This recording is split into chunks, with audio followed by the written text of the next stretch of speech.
Okay.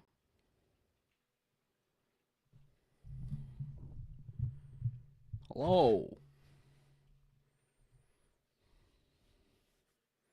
How's it going, dude? Staying away from the alcohol?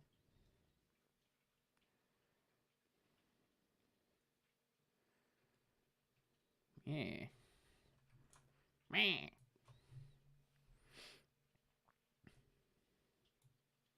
Where'd my chat go? Where'd my chat go? Okay. My chat disappeared.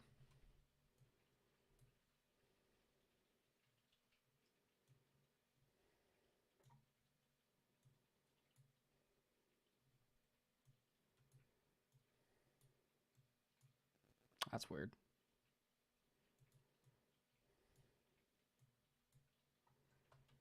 My fucking chat disappeared. Why?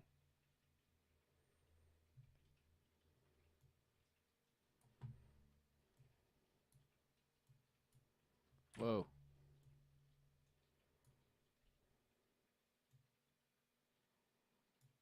There we go.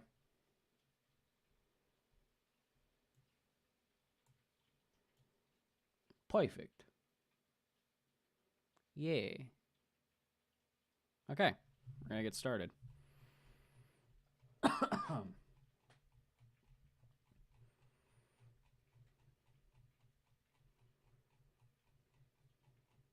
We're on the final 4 chapters here of the book. We're gonna get started right now. All right. Oh, fuck. Let's get going.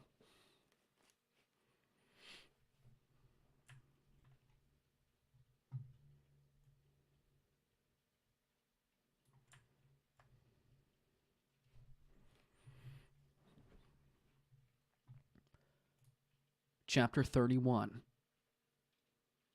Henry ignored the branches that whipped his face as he raced downhill. He didn't have much time, and if he didn't hurry up, Ethan, Tyler, and Alice would be dead. The ritual may have already started. Panic started overtaking him, and he increased his pace. Come on, please don't be late, please. He tripped on a root sticking out of the ground and tumbled down the rest of the hill. It wasn't a long way down, so by the time he reached a halt, he was half sure that he hadn't sustained any serious injuries. I didn't have a tickle in my throat this whole time, like, the entire day. As soon as I go to record the last 4 chapters. Send help. I need a fucking adult.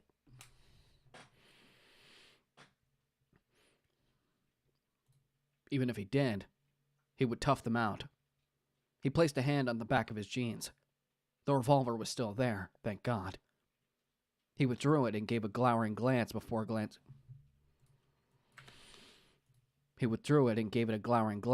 continuing past Miguel's house. Even as he entered the town, he saw no one around. What was that? Did the stream just reset? Oh, fuck off with your stupid... Get out of here. Like, dead ass. Get the fuck out of my stream. Right now.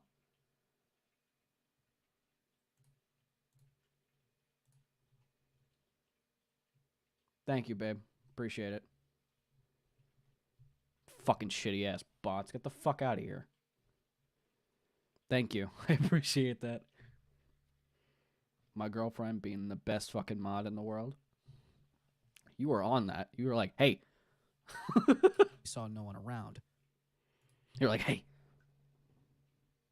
Don't you be putting that in here. A family stream. You were on that, boy. Holy shit. She attack. What is it? She protect. She attack. And you don't let bot fight back. Round. I was looking up at my stream and I saw this giant jump in text. I just saw it at the corner of my eye. It fucking threw me off. I had no idea what it was. He saw no one around. Like, I was just recording. I was, like, focusing super hard. And I saw a giant wall of text just push my entire chat down. I was like, what the fuck? I reported them, though, so they shouldn't be able to come back. Don't forget to remind me when you get to the last two. Okay. We're on the first, we're on the first two right now. No one around. He assumed that the baptism was going to take place in the church, and the fact that a strong light emanated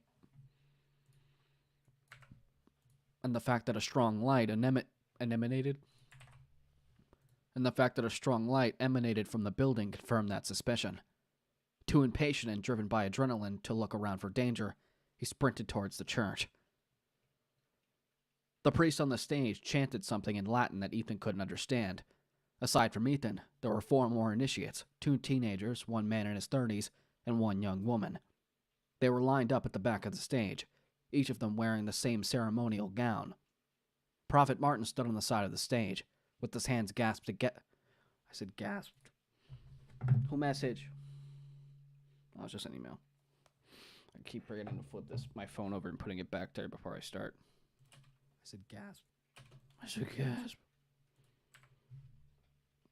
His hand.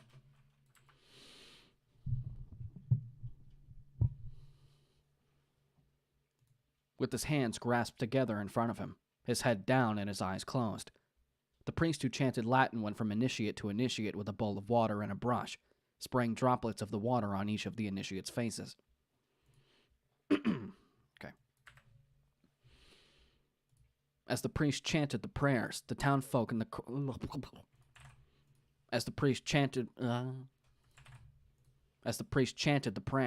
the townsfolk in the crowd would often murmur Amen or praise the prophet in unison.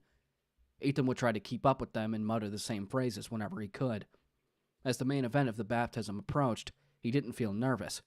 Instead, there was a feeling of pure tranquility inside of him, unlike anything he ever felt before. The feeling was as close as he can get to how he felt when he was with Zoe. Not as potent, but close enough.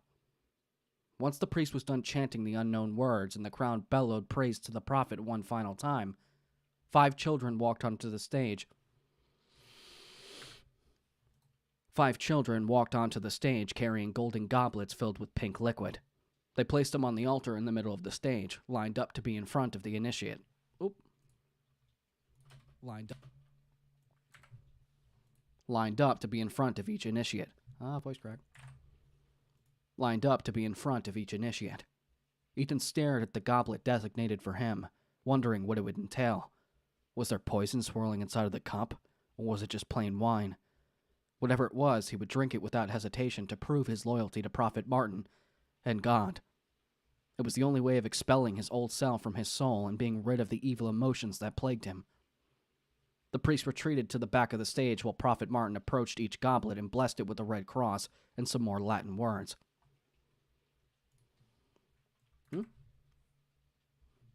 Yeah,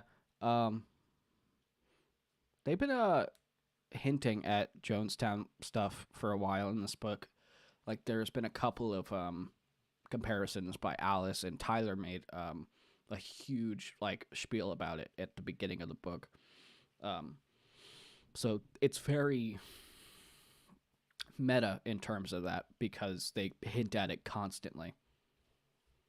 I was also talking to Boris the other day about how there was this part in the book where Prophet Martin's pretty much bashing some guy's head in front of everybody with a cudgel, and it's like super Negan style brutality, just calm, collected, just beating, just turning his brain to mush. And I found that funny because he had just told me it 2 minutes later there is a fucking reference to The Walking Dead, blatant reference, by saying, when we were walking out of the church to try to blend in, it felt like that scene in The Walking Dead where they had to rub the zombie guts on themselves and try to walk with the zombies so that they wouldn't get bitten. Literally 2 minutes after Prophet Martin literally Negan style kills someone on stage. And I talked to him about it. He's like, yeah, I watched it, and I love Negan as a villain, and I guess I subconsciously just put little bits of him in Prophet Martin and maybe a couple of other villains that I had in other books. So I thought that was cool. I don't remember the reason for telling you that, but I think it was, because of references. He references a lot of stuff. Vegan style, yeah. They beat him with lettuce. Some more Latin words. Once he blessed the fifth and final goblet, he picked up the dagger that rested on the table and squeezed the blade in his hand. He pulled the knife to slice his palm and drew blood. With more chanting of biblical verses, he squeezed a few drops of blood into each goblet. Once that was done, he placed the blood-stained knife back on the table and turned to the initiates. He spread his arms and said, "Initiates, this is a great day in your lives. It's the day when you get judged by God for your worth to serve Him. If your faith and loyalty are strong, you may rest assured that He will allow you into His service. If He deems you feeble, your soul will be released from this mortal vessel, and you will be sent back to Him. In other words, you die." Ethan thought to himself. I had slurred a little bit. Ethan thought to himself, "If you have any doubts that your soul and mind are corrupted, it's best if you withdraw from the baptism immediately. If you drink from the goblet with impure thoughts, your soul will be sent to hell for eternal damnation." Silence filled the air while the prophet allowed the initiates to process what he just said.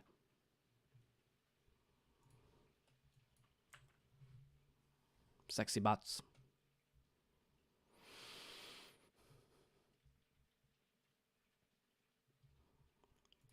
Everyone already knew the rules. They were told so before the baptism. All of this was voluntary, of course. "I ask you once more in the presence of God, do you willingly partake in the holy baptism?" the prophet asked. Two initiates, the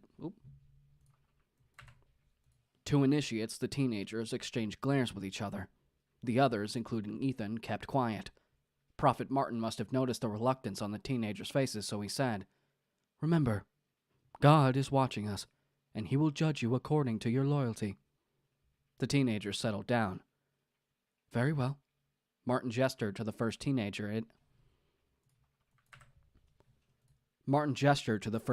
initiate and said, "Jake, step forward." The boy broke into a gait towards Prophet Martin. Ethan saw the scared look in his eye. For a moment he wondered whether he was afraid of dying or finding out that he wasn't worthy. Prophet Martin crossed Jake and kissed his forehead. He then took the goblet and presented it to the boy. Jake took it with both hands and stared into it with a pensive profoundness. "Whoever drinks my blood has eternal life, and I will raise him up at the last day," Prophet Martin quoted. Jake looked at the prophet and then down into the goblet. He brought it to his mouth and drank from it. He returned the goblet to Martin, who placed it back on the altar.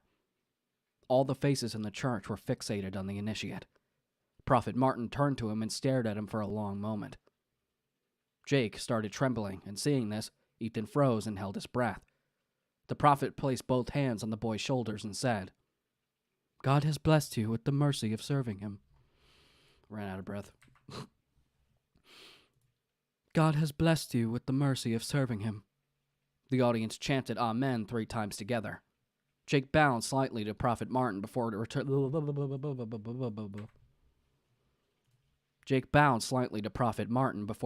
to his spot next to the other initiates with a barely contained smile on his face. What's going on in the chat over here?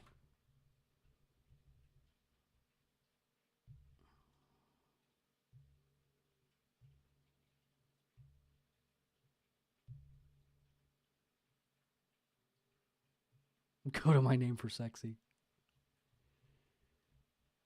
COVID and sexy bots. Go to my name for sexy. I'm putting that on a t-shirt. I'm going to put that as my, instead of TDN, quotation marks, or not quotation mark, parentheses, fucking, thumbnail commissions open. I'm just going to put TDN, parentheses, click on my name for sexy.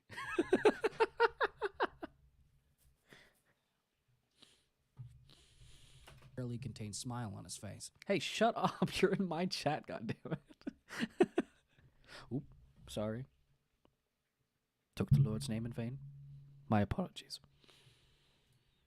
Contained smile on his face. The prophet beckoned the next initiate. Clive, step forward.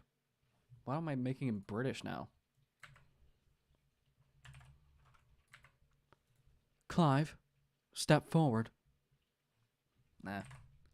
Clive, step forward. The next teenager, now looking just as frightened as Jake, was a moment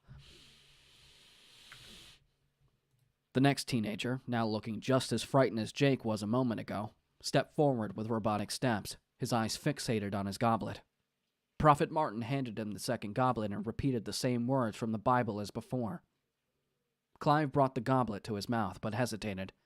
He held the goblet an inch away from his mouth for a while, his shoulders heaving up and down from palpable fear.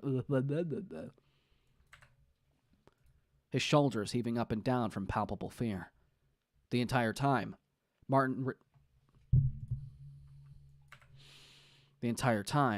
reticently and incessantly stared at him. Clive suddenly brought the goblet to his mouth and imbibed? How do you say that? I'm always learning new words in Boris's books, it seems like. Imbibe. Imbibe, okay. I thought it was imbibed.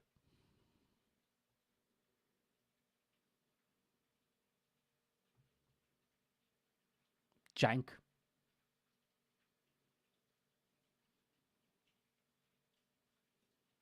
How do you suck? Clive suddenly brought... You're so good. Shut up. Clive suddenly brought the goblet to his mouth and imbibed. He quickly handed the empty cup back to Martin, who didn't place it on the altar this time. Instead, he continued staring at Clive. The boy was breathing heavily now. And then, he coughed. Clive raised a hand to his throat and coughed again.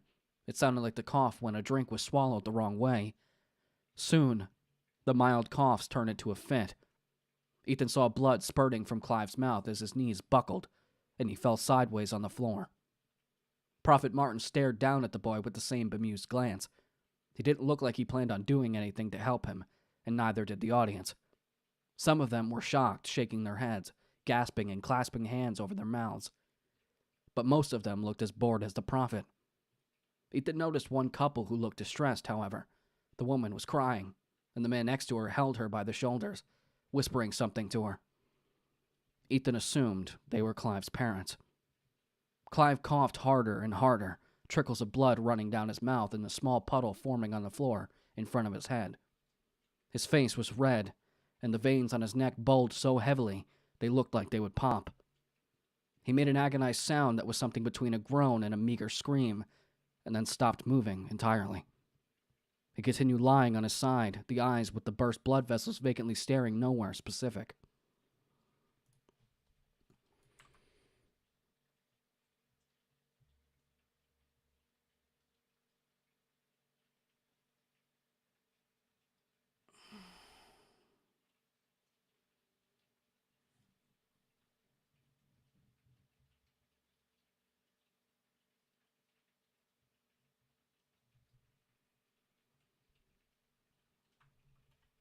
specific. Only the crying of Clive's mother remained audible in the air. God despises corrupted souls. May you suffer for all eternity, Prophet Martin said. He raised the goblet before placing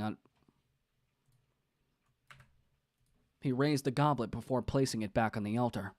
Two of the devoted who were on the stage nearby approached and grabbed the dead body by the legs. They dragged Clive off the stage, while the wailing of the parents continued. Escort the parents of the wicked initiate outside, so they can mourn in peace, Prophet Martin said.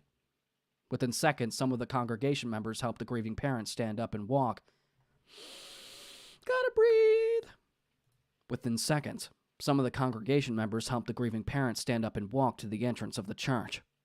There, the doors opened a crack, and the parents stepped outside before the door shut again. The prophet beckoned the next person. How the fuck do you say that name? Fjodor? F-J-O-D-O. How the fuck do you say that? Fordor? Is the J silent? It's gotta be silent. It's not Fajordor. The prophet What the fuck is his name, dude? And Boris is asleep. I can't ask him. Fuck.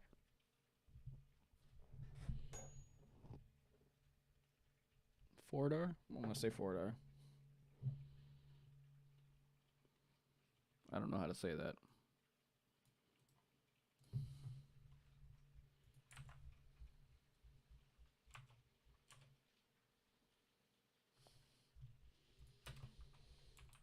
Please have a fucking pronunciation somewhere.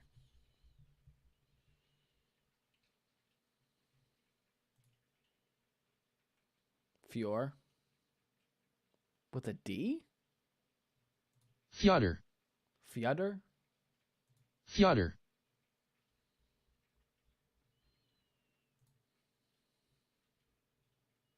Fyodor.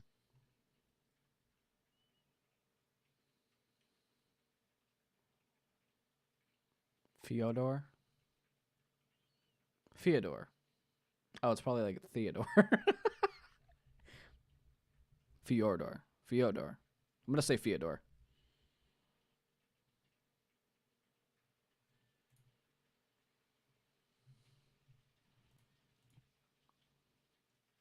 Fyodor.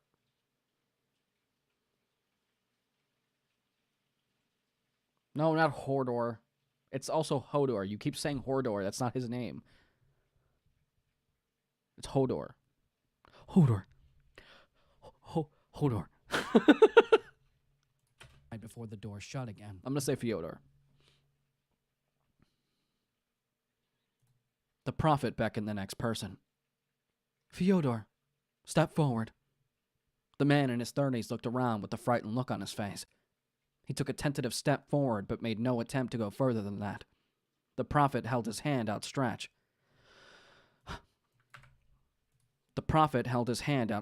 Patiently waiting for Fyodor to approach. Fyodor shook his head and said, I'm sorry, but I can't do this. I thought I could, but I can't. This is too much for me. I'm sorry. He started walking to the exit of the stage. One of the devoted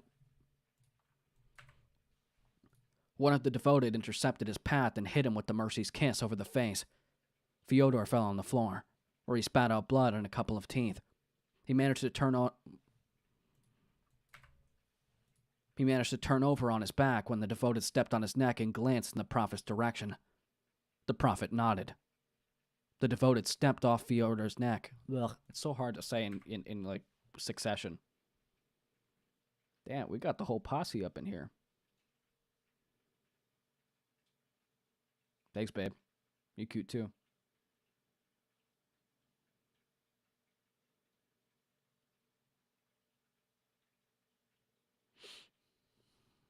The prophet nodded. The devoted stepped off Fyodor's neck, raised the cudgel high above his head, and brought it down. Fyodor had enough time to raise a hand and scream in terror before the cudgel connected with his... Oh, that was a voice crack. Before the cudgel connected with his face. A loud crack resounded in the church when Fyodor's nose and more teeth broke. A loud crack resounded in the church when Fyodor's nose and more teeth broke. He let out a choking sound, causing more blood and spittle to fly out of his mouth. The devoted brought the cudgel down again and again and again until Fyodor ceased all movement. By the time God damn it, fucking hell. By the time the devoted was done, Fyodor's face was completely bashed in, like a morbid real-life version of a hollow-headed doll. Mercy's kiss was dripping with blood. Mercy's kiss was dripping with blood, and the devoted was panting. With his free hand, he grabbed Fyodor by the hand and dragged him off the stage, leaving an abundant trail of blood behind him. Disgusting weakling, Prophet Martin scoffed with a wrinkled nose. He grabbed the goblet meant for Fyodor, and spilled its contents on the floor before dropping the goblet itself, causing it to clatter and roll momentarily. He then beckoned for the next initiate. "Ethan, step forward." By now, Ethan was distressed, and fear was starting to creep up on him. It still didn't take him over, but it was here, gnawing at him like an annoying mosquito. Gnawing at him like an annoying mosquito. He took a deep breath and stepped forward, ignoring the glares of the other people that were plastered to him. He looked at Prophet Martin, whose stare now was anything but friendly. Martin grabbed the goblet and handed it to Ethan, reciting the biblical words. Ethan took the goblet with trembling hands. He had to grasp it with both hands to prevent it from spilling. He glanced down at the purple liquid in the cup, wondering if it would be his salvation or his demise. He suddenly became aware of the deafening silence that permeated the air. When Ethan looked at Prophet Martin, he saw that friendly and reassuring smile suddenly appear once more. It gave him the boost of courage that he needed. Ethan raised the goblet to his mouth. Let's save real quick, because we're not done, but I don't want to pull a vidith and record an entire story and not save, and then it fucking corrupts. Love you, Ed. Love you.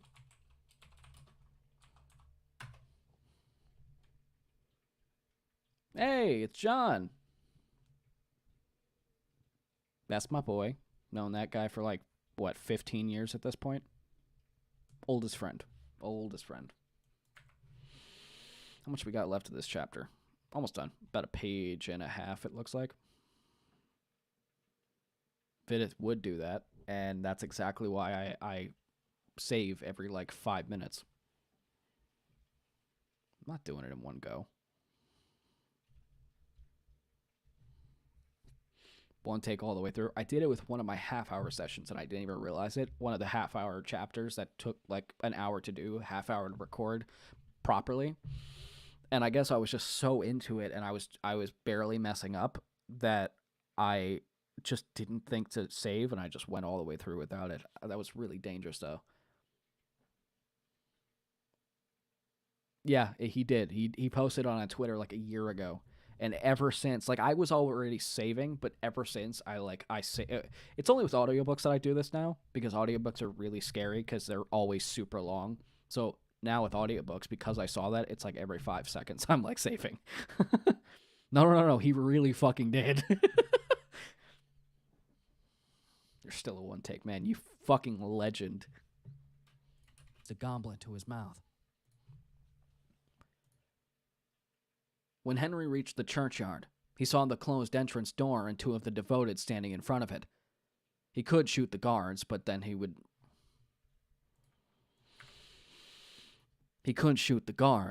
hell would rain down on him, and he didn't have enough bullets for the whole town. There's gotta be a back entrance. Henry made his way around the churchyard, sticking to the alleys to avoid being spotted by the devoted. When he made it to the backside of the church, he realized that there's no door. He started panicking, and then that panic got exacerbated when he saw 2 of the devoted dragging a dead body on the floor behind them. Is it one of them? He asked himself, trying to peek at the limp body from the corner of the houses. The devoted dragged the body close enough on the street for Henry to glance at the face. Tentative relief washed over him when he realized that he didn't recognize that person. He felt sorry for the teenager, but he probably chose this himself. Soon, another devoted walked by, this one lugging behind himself the body of another lugging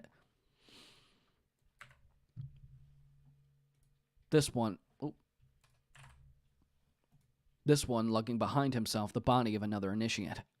This one had an unrecognizably mutilated face, and for a moment, Henry thought that it could be Tyler or Ethan. Relief once more washed over him when he saw the color of the hair that didn't belong to any of his friends. Once the devoted were out of sight, Henry decided to go around the corner of the church where they came from. They must have been dragging the body from inside the church, and they didn't come from the front door, so that meant that a back door existed. As soon as he rounded the corner of the church, he was met with a feeling of both dread and hopefulness. A devoted stood by the wall, right next to a small wooden door leading inside the church from the right side. Henry didn't care about being cautious, so as soon as he stepped out of the corner, the devoted jerked his head in his direction. He had been standing in a relaxed manner, the cudgel dangling from his hand. But when he saw Henry, he gripped the weapon tightly and, without a word, started striding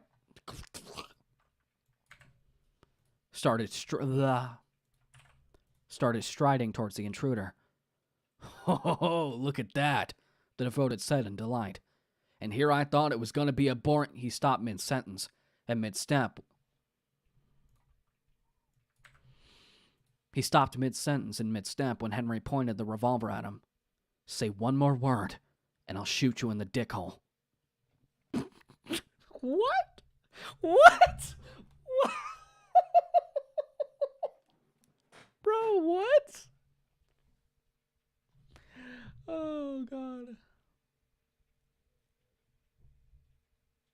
Yeah, I've been doing that a lot. Like, I'll get really hard into the fucking, like, the sentence, and I'll be reading, like, paragraphs without fucking up, and I'll get to the end of one, and I'll run out of breath, or I said it wrong, like, there wasn't a proper, like, spacing of the words, so I thought it was just a run-on sentence, but I was supposed to tone it differently, and then I'll get to the end and realize, fuck, now I gotta say it differently again. My man Henry out for blood. Just gonna shoot him in the dick hole, dude? What? Henry sat.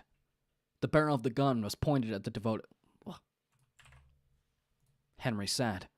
The barrel of the gun was pointed at the devoted's crotch, with Henry's finger on the trigger and itching to squeeze.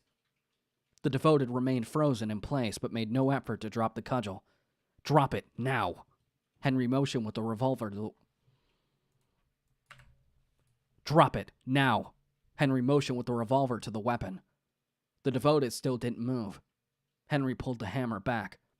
"I'm going through that door one way or the other," he said, "and I'm hoping you choose the one that ends up with you getting a bullet to the head."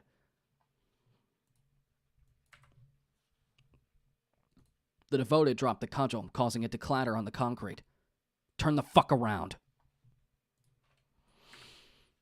"Turn the fuck around," Henry commanded, but the devoted didn't budge. Henry heard it too late, the footsteps that snuck up behind him. By the time he turned around, the devoted already made a swing.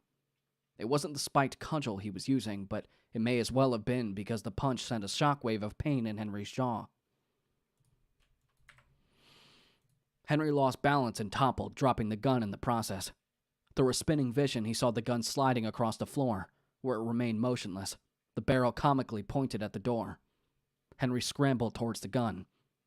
His fingertips managed to grasp a revolver. Drop the bird. Anyway.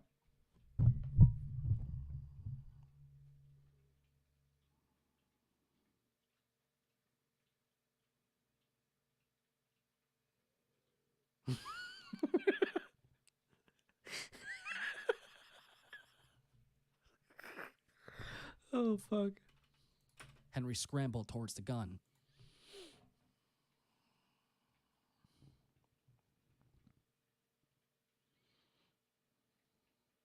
Trying to figure out where it was. Oh. His fingertips managed to grasp the revolver just in time when he felt someone tugging his leg. Tugging his leg? No. When he felt someone tugging his leg. He reached for the revolver with the other hand, and at the same time, two more hands grabbed the gun. It became a tug of war, with Henry getting yanked by the foot on one side, and the gun being tugged back and forth between Henry and the devoted. Henry ignored the devoted that pulled his foot. He pulled his foot, and then he put his boot in his boot. Between Henry and the devoted. Oh, shit, fuck. Henry ignored the devoted that pulled his foot and focused solely on the revolver. He was losing the grip on it, He was losing his grip on it with each yank and would soon lose it entirely. He let go of the gun with his right hand just for a brief moment to get a better grip on it. He must have pressed the trigger because in the next moment, a loud bang filled the air. Everything seemed to freeze as the devoted in front of Henry let go of the revolver and screamed in ungodly pain. He fell on the floor holding his crotch, blood trickling between his fingers. He just shot him in the dick. He shot him in the fucking dick. What the hell? Self-fulfilled prophecy, Henry thought to himself sardonically as he turned around on his back. The devoted behind him had already let go of his foot and was confusedly standing a few steps behind, looking like he was about to make a run for it. Henry pointed the gun at him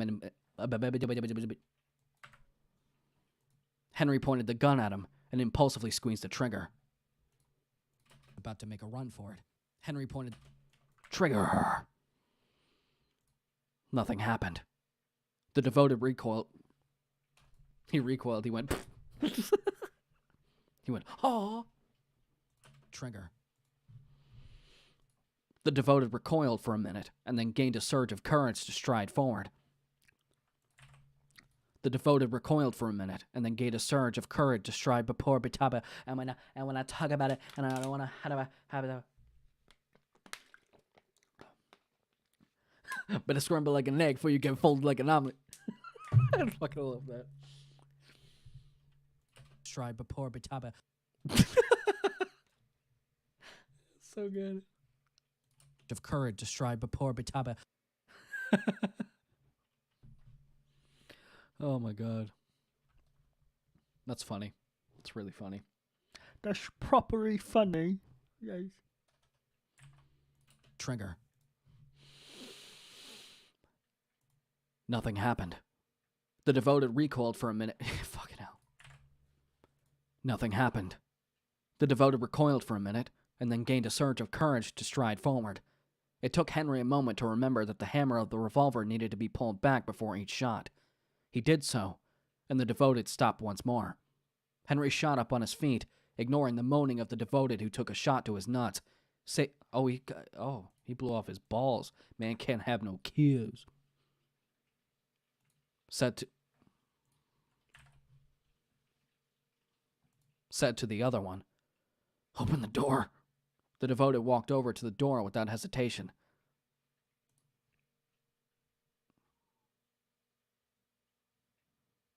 Oh yeah, see, this is what's weird. He didn't type this. And it really fucked me up. It was nuts. Open the door. The devoted walked over to the door without hesitation. He yanked the door open, revealing a dim interior. "Keep your hands up," Henry commanded. He was pretty much on autopilot right now, and if the devoted tried anything stupid, he wouldn't hesitate to shoot. He walked in a wide arc around the devoted on the ground, who was writhing in pain in a fetal position. "You can die for all I care." Henry walked up to the devoted by the door and grabbed him around the neck in a chokehold with one hand, pointing the gun to his head. "Move," he ordered. 1 down, 3 to go, then the book's done, boyos.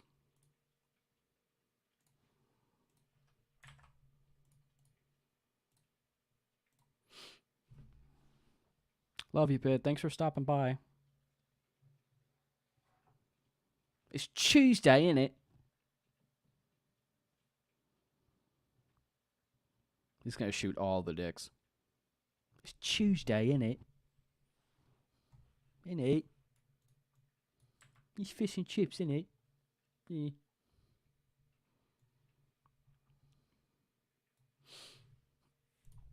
The thing about audiobooks, especially with Audible, you need to start 0.5 seconds to 1 second in. Like, that's what your chapter title has to start as, so Chapter 31. that has to be at 0.5 to 1 second, otherwise Audible will not let you upload it. It has to be at insane quality, so 320 kilobytes per second. It has to be at the insane preset, and it has to have 1 second to 5 seconds at the end. If you don't, then it's over or under. They won't let you upload it. So you have to be very careful with how you do this.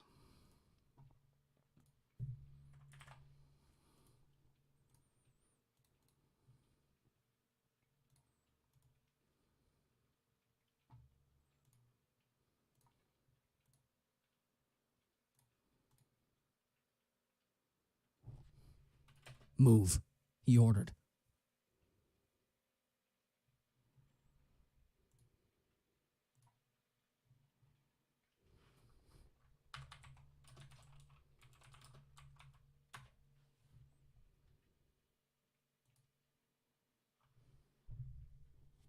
Hey. See, I told you she called you Peaches. Yeah, they do. Which is funny because then I guess it's because their compression software is so fucking absurd. Because if you listen to any of the audiobooks on Audible, it still sounds compressed. So I'm guessing because of their incessant fucking compression software, I think it's because they want to rule out any possibility of background noise. But because of that, I guess they have to have 320 kilobytes per second because of their compression and noise reduction software. Because if you listen to like really high quality productions, they still sound like they have like a muffled tone to them. Like there's something surrounding every microphone, like a giant fucking ball of foam.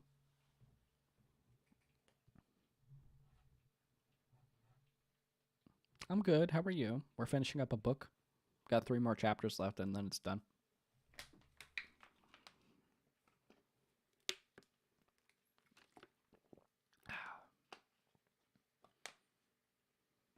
It is laughs over here. We're having a good time.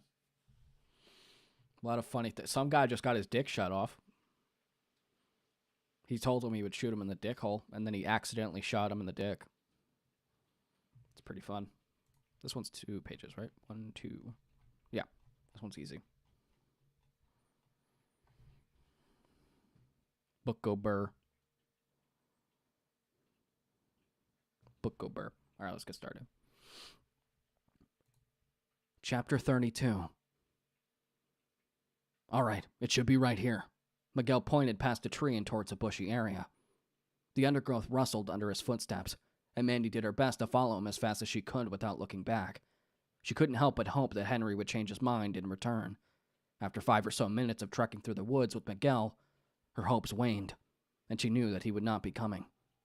She and Miguel were far enough from the town now to get a good head start, but not far enough for comfort. The entire time, Miguel kept urging her to hurry up because they didn't have much time left.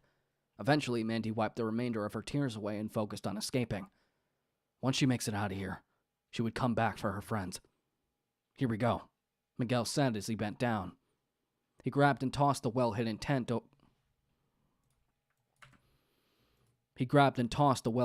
cover aside and lifted the cruiser motorcycle. He pushed it out of the undergrowth and jutted his head towards the top of the hill close by. Come on, we can start riding up there, he said. I thought you said you weren't coming along, Mandy shrugged. Miguel chuckled, but there was no humor in his tone. I wasn't going to, but since Henry went on a suicide mission, I can't go back. When they catch him, they'll probably interrogate him until they find out who it was that helped him. Mandy suddenly felt offended by this. He could make it out without getting caught, she said. Miguel glowered at Mandy. Come on, he simply said. Mandy followed him to the top of the hill. The trees were sparser here, and the ground flat, good enough to ride through, just like Miguel said. From what Mandy could see, the area opened into a clearing a few hundred yards from there. Road's close, Miguel said as he sat on the bike. Mandy was too focused staring at the horizon, so the sound of the bike engine starting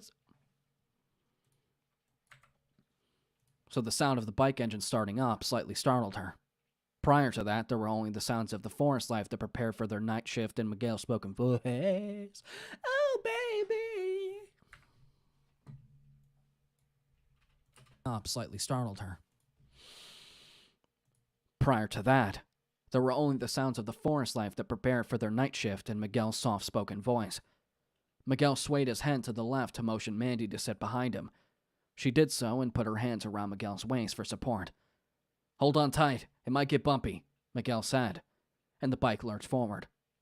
Suddenly, Mandy felt free. The wind in her hair was soothing, and the slight cold of the breeze that prickled her exposed skin made her feel alive. Her head was turned to the left, where she saw the rows of trees moving at a relatively high speed. Mandy closed her eyes and enjoyed the peacefulness of the moment. They were a long way from home, but at least they were out of the danger zone, sort of. Her mind couldn't help but wander to the moment she spent with Henry. These last few days were the most turbulent ones in her life. She almost got killed. She accidentally killed someone. She spent days hiding from sadistic cultists. But all of it faded in comparison to the fact that she fell in love. She wasn't even sure if it was love that she felt for Henry, but it definitely seemed like it. She had a strong instinct to protect him. She already missed him, and it's only been a few minutes, and she envisioned them in a relationship. Her mind raced to the moment she said goodbye to him just a few minutes ago. "I love you," she wanted to tell him, but for some reason couldn't bring herself to say those words. Mandy melancholily smiled at the fantasy of her and Henry walking down a snowy street holding hands and kissing under a streetlight, or cuddling together and watching a movie, or waking up in bed next to each other, or... Mandy didn't know what happened.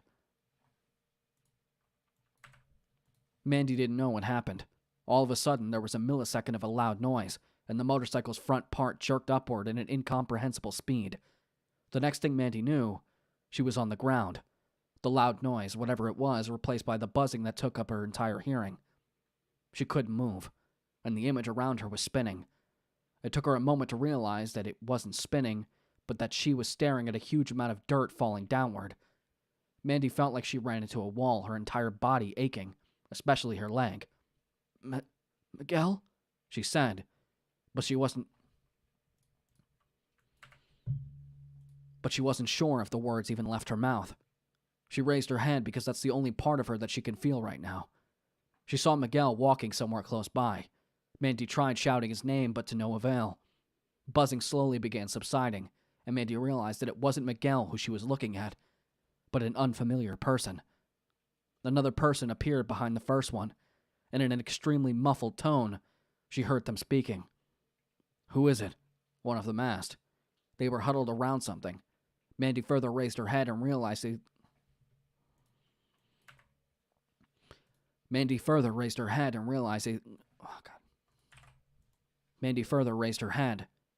they were staring down at a motionless body.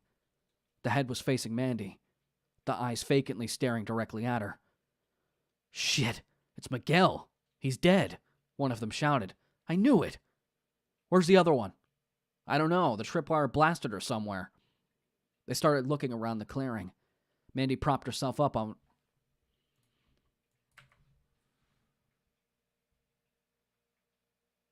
"Hey, it's the mom." "Hello. I'm sorry you're feeling sick." They started looking around the clearing. Mandy propped herself up on one elbow, feeling like she was about to faint. Her vision was still spinning and getting darker in pulses, and the buzzing only slightly subsided. She glanced down at her body. She was covered in dirt up to her waist, but lower than that. Mandy glanced at the right leg, which she was missing below the knee. The feeling of losing consciousness intensified at her brain's inability to process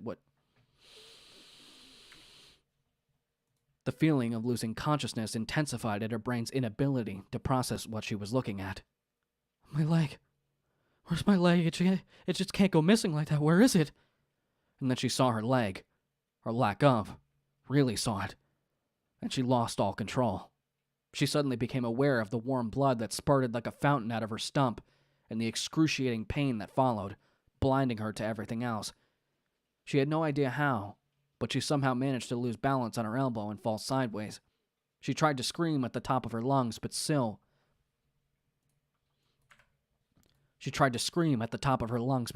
no sound came out. Maybe she did scream, but the buzzing muffled it.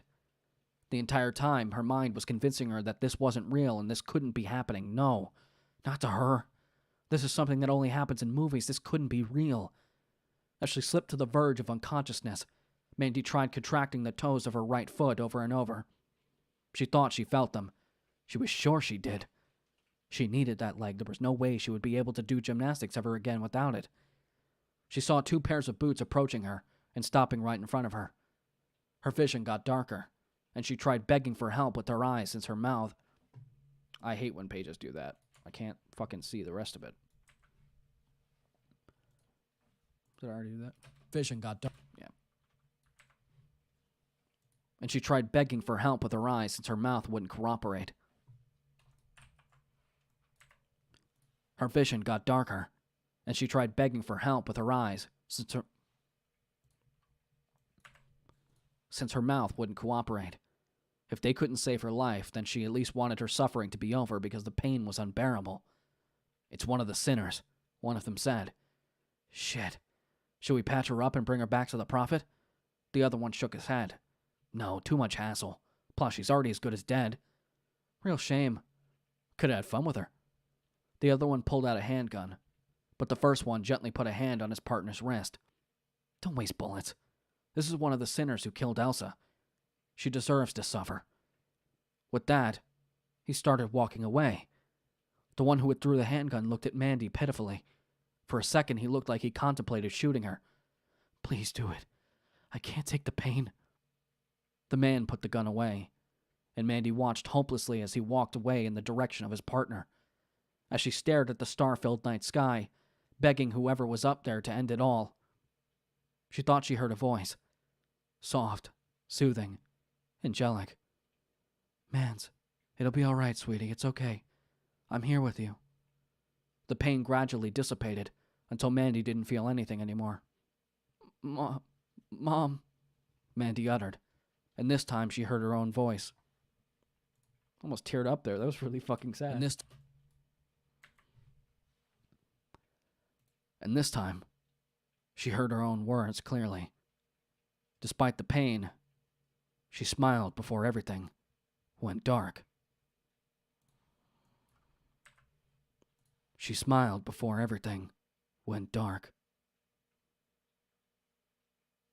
And that's the end of Mandy.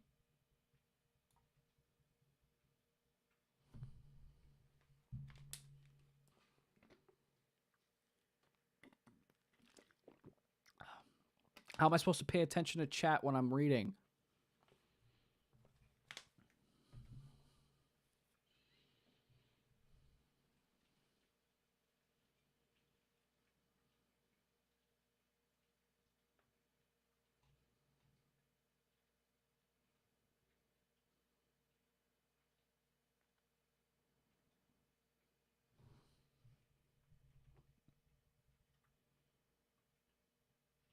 Kawaii Tenchiren, who's that?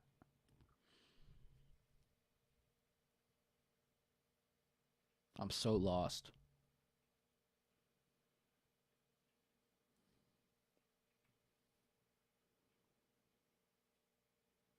I'm sorry, Mom. If you guys wonder why we just call her Mom, this is a thing it goes way back to like 3 years ago. We just call her Mom. She is Mom. She is our mom. It's Roxy. Oh, hey. It's been a long time. I kind of figured it was you. I thought it was you, but I wasn't sure.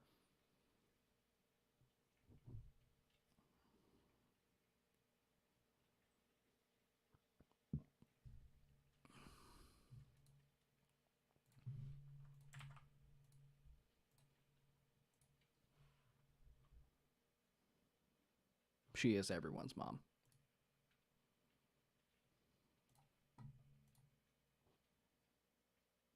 It has been, yeah. How you doing?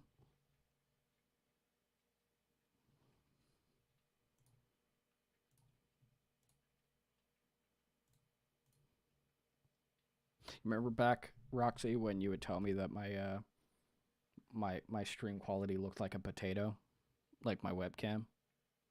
I finally upgraded. My internet's better. My webcam's better.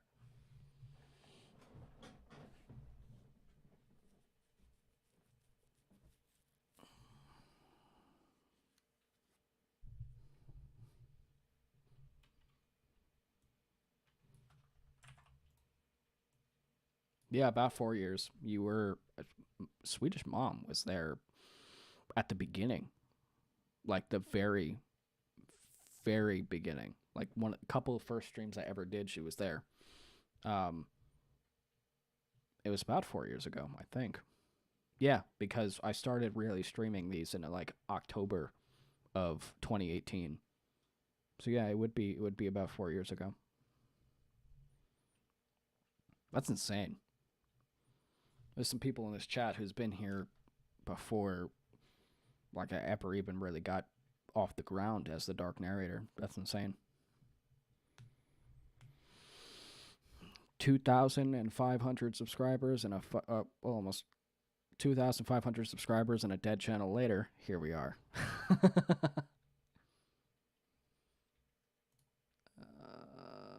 Let's cut this down a little bit. No, that was fine. Let's skip. I'll export.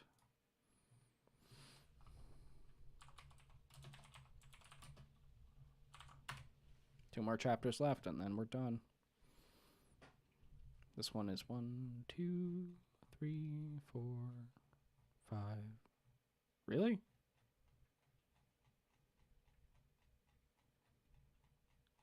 I didn't realize it was almost 6 pages. I thought the last couple were just like 2 pages, 3 pages long. I think the fourth one is 3 pages. 1, 2, 3? Yeah, 3. So we have a total of 9 pages left of the book. Sick. We're going to take a quick break so I don't destroy my vocal cords, and then we'll get back into it. Let's play some lo-fi.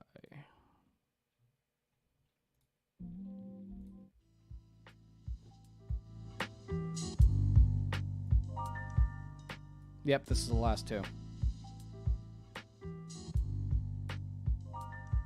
You're just going to talk in chat, aren't you?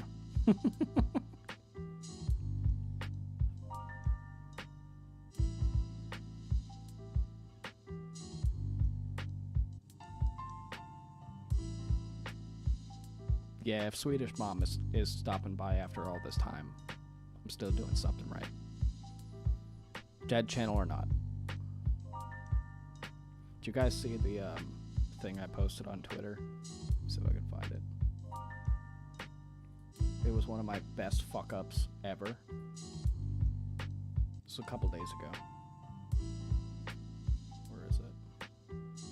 Here it is.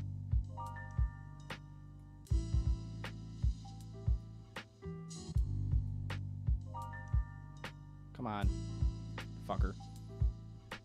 This was a fuck-up I had the other day. Here, this fucking fuck-up. I had to stop just to fucking show you this. The same man from the pictures with blue. Here.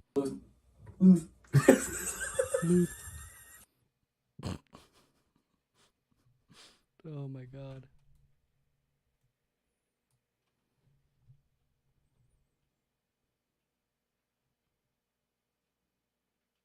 Oh yeah, we saw each other June of last year. So it's been a bit. We're trying to link up again. But, you know, money's tight. We're trying for next year though.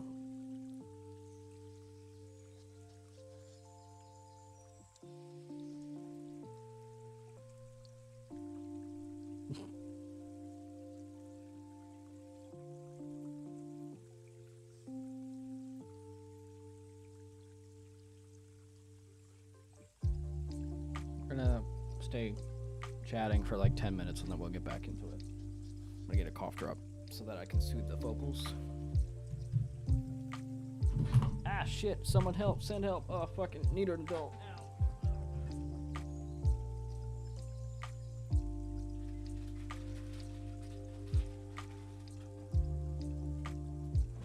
Somebody, anybody, everybody screaming. Ah!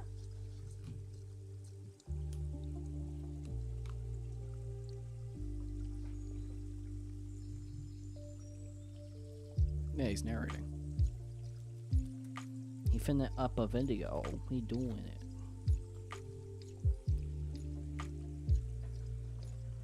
Ugh.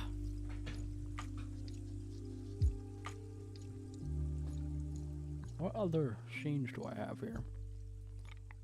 Intermission. What am I doing up there? Hey. That's better.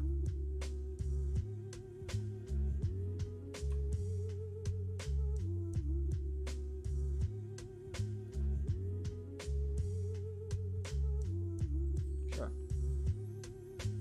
Why not?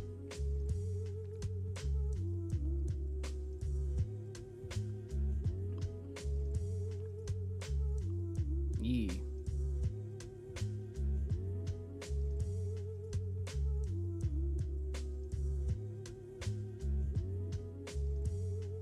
Aw, he sounds cute.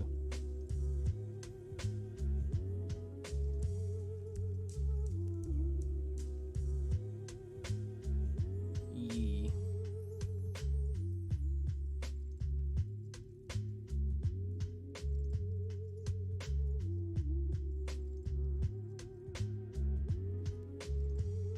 So how y'all doing tonight? I'm ready to get this fucking book done, boy. We got a 6-page chapter and a 3-page chapter. 3-page should take about 15 minutes. The 6-page should take about 20-25 minutes. So we got time.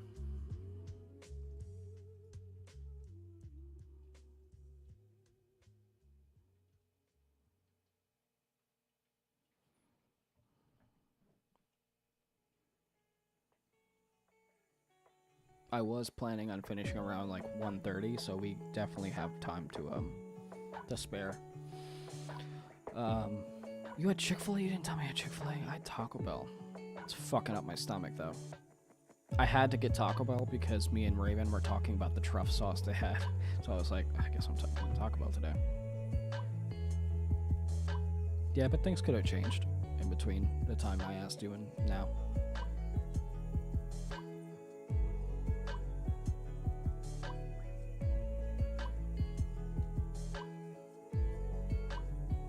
And I did get the hot truffle fries from Taco Bell.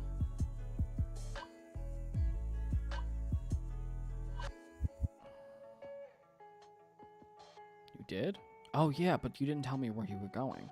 You didn't say you got Chick-fil-A. It's probably because you didn't want to make me jealous. Yeah, I got the steak truffle fries. Dude, Taco Bell's kicking my ass, though. Like, really, my stomach hurts so bad. Not right now, but it did, like, before the stream. I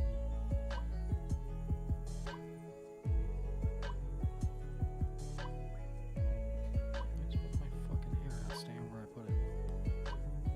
Go back. Go back.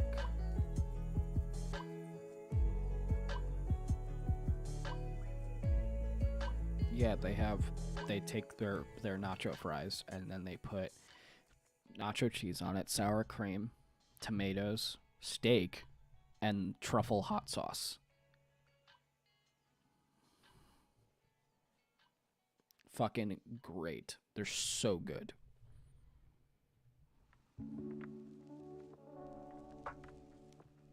The hot sauce has like a buffalo quality almost because it has like a creaminess to it. And it's same as like a spicy buffalo like spice to it too. It's not too hot. The first initial bite is like pretty hot, and then like it's going right after that. Because I first tasted it, I guess it's because I hadn't had spice in a while, and I was like, whoa. No, truff is not cheap. And neither are the fucking the truff nacho fries. It's like $7 for that fucking thing. You don't like Taco Bell. Why the hell would I tell you anything about Taco Bell? You always seem so disinterested about it.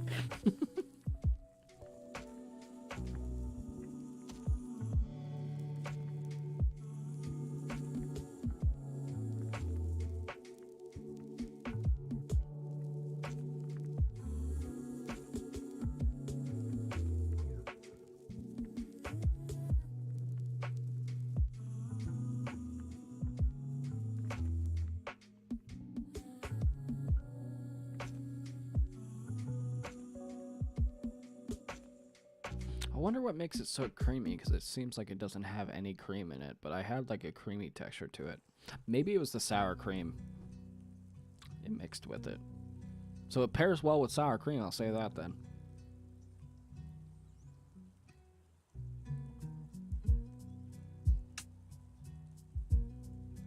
Yeah, I get that. I want them to get rid of the fucking grilled cheese burrito and add something else. I want them to bring back the naked chicken chalupa, that fucking chalupa that was just fried chicken on the outside with all the stuff on the inside. God, those things were so good. And the naked chicken chips, those were really fucking tasty. The sauce is creamy? Okay. Which is funny, because there's not really any creamy things in there. Maybe the nectar? Yeah. The nectar probably makes it thicker.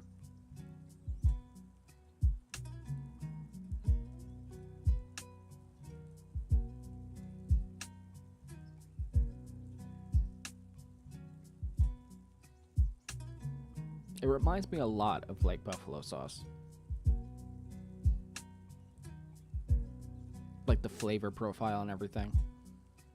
It tastes like a truffle buffalo sauce almost. Because of the creaminess, it has that creaminess to it. Well, we were gonna do a podcast today, but I had to do some work. So next week, we're gonna do one. And it's not gonna be about food. It's gonna be Angie stream. We're gonna be very Angie.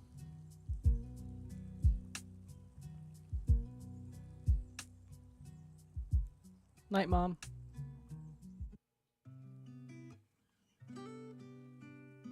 Thanks for stopping by. It's been a long time.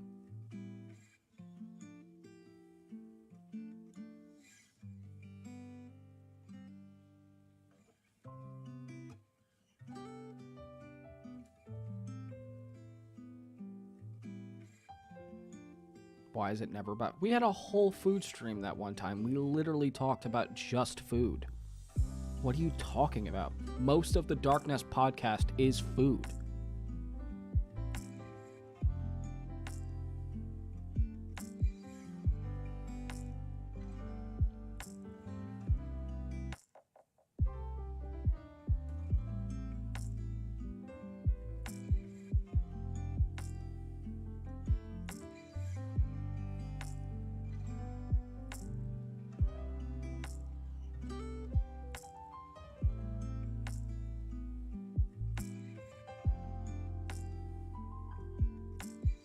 It's mostly about food and movies. Have you watched any of them? Cat in a Box. We're gonna get started again here in a minute. We're going through this quicker than I thought we would. I thought it would take till like 2 a.m., but it doesn't look like it's going to. Probably like 1:30.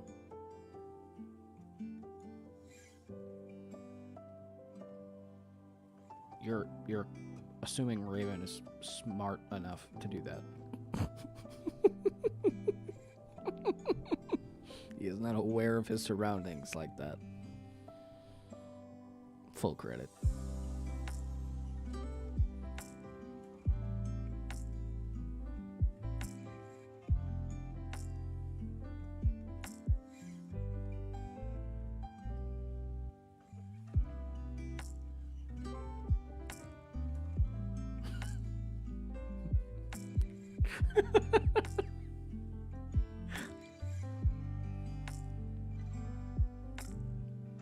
I got these new long sleeve shirts. I have one like this from the brand George, and then I have the other one that it's Polo.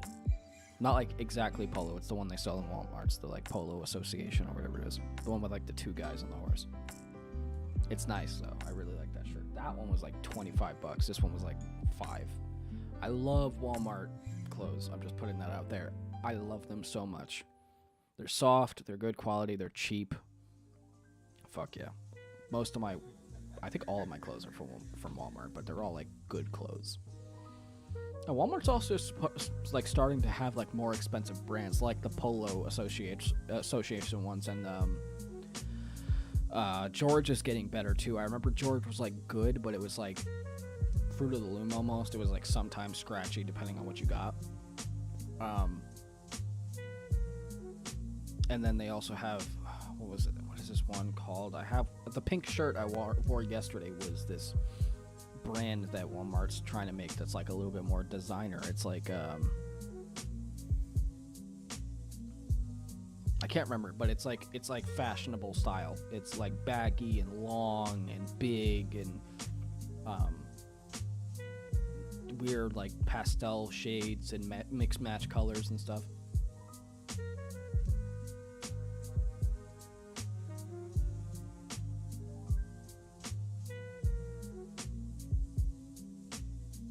We act pretty similar though.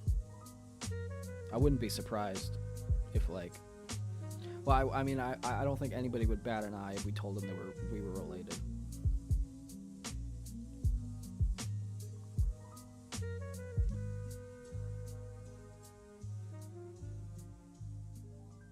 Heavyweight big burp. All right, let's get started. Let me spit out this disgusting cough drop.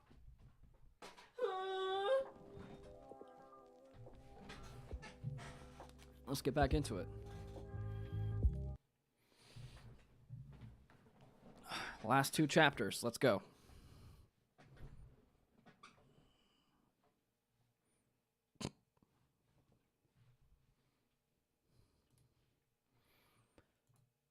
Chapter 33. When Henry stepped onto the stage with the devoted held hostage,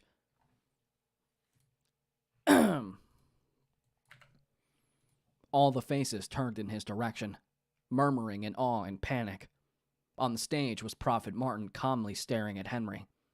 Ethan was there too, dressed in a ceremonial gown, the same one he saw on the bodies outside that devoted dragged. The same ones he saw in the bodies outside that the devoted was dragging. Ethan held a goblet halfway raised to his mouth. Upon seeing Henry, he lowered it. At the back of the stage was a girl dressed in the same way as Ethan. She looked flummoxed by Henry's sudden drop-in, and for the brief moment that he looked in her direction, he couldn't help but notice how much she looked like Elsa. There was also a boy next to her. He stared at Henry with a frown. Where the fuck are Tyler and Alice? The members of the congregation were I gotta numb my tooth a little bit. Oh, sorry.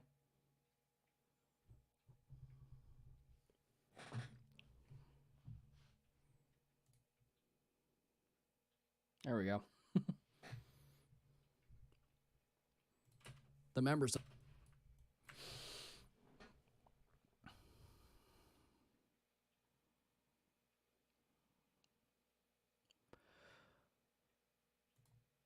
of the congregation were starting to stand up, and Henry expected them to overwhelm him at any moment. He would shoot Prophet Martin before he let that happen. Martin raised his hand and said, "Fear not, fear not. This is all part of God's plan. Trust in God." Immediately, the townspeople sat back down, albeit with unconvinced looks on their faces. "Jake, Melissa, go on to your families." The boy and the girl on the stage made their way around Henry in wide arcs and down the stairs before merging with the crowd on the pews. And behold, the stray sheep... Oh, that's someone talking. "And behold, the stray sheep has returned to be guided to the only true path of righteousness," Martin said, as he took a step towards Henry with spread arms in a welcoming manner. But that is not why you have come, is it, my son?" "Stay back!" Henry tightened the grip around the neck of the devoted, pressing the barrel of the revolver just a little harder against his head. Martin stopped, but only because he seemed to want to do so, and not because of the gun. He slowly let his hands drop to his sides and said, "I see. You have come to save your friends, but you're too late. You're too late. Your friends have already been sent to God to answer for their crimes. It's just you now." "Bullshit! Mandy is well on her way out of town, and she'll be back with help soon, and your cult are... You and your cult are finished." Martin stared at Henry curiously for a moment. Mandy and your new friend Miguel, right? I must say that I'm pleased with your heroics. Had it not been for your selfless personality, it would have been you bleeding out there right now, and not your new lover. Henry's heart jumped into his throat.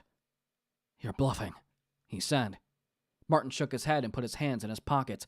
He started pacing around the stage in random directions, taking slow and deliberate steps. More devoted rushed onto the stage, each of them grasping the cudgels and ready to attack Henry. They were trying to surround him. I wish it were so, my son. I tried my best to convert you all, but you just wouldn't listen. He faced Henry once more, this time with a furious glare. If you had just surrendered yourselves, none of this would have happened. Your friends would still be alive, and you'd see the truth of God's way, just like Ethan. Just like Ethan. Ethan stood motionless by the altar, the goblet he held earlier placed on top of it next to the other four. Henry felt warm tears sliding down his face, because deep inside, he knew that Martin wasn't bluffing. Tyler, Alice, and Mandy were dead. You killed my friends? Henry choked. You killed them yourself, with your sinful ways. You killed them yourself with your sinful ways. Martin hissed before his face became calm. But I'm giving you a chance to redeem you. Damn. But I am giving you a chance to redeem yourself. Repent. Embrace me as the only true prophet, and allow God into your heart. It's the only path to salvation. The devoted on the stage were entrenched in their spots, but their knees were slightly bent in a way that they were ready to lunge at Henry as soon as he dropped his guard. Henry looked around the stage. What could he do?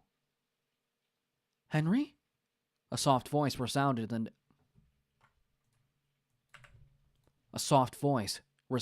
the direction of the seated audience. Henry glanced at the steps leading up to the stage, and there... Ugh. Henry glanced at the steps leading up to the stage, and there, he saw her. Catherine. She was slowly and deliberately climbing the stage, her gaze fixated on Henry. She looked divine in her white gown, like an angel sent from the heavens to save him from this predicament. But she wasn't an angel. She was one of the cultists. "Stay back, Catherine," he warned her. "Stay back, Catherine," he warned her. She remained still near... God, man, come on. She remained still near the edge of the stage. The air seemed to freeze in anticipation as Prophet Martin spoke up once more, breaking the silence. God, my teeth are fucking annoying me.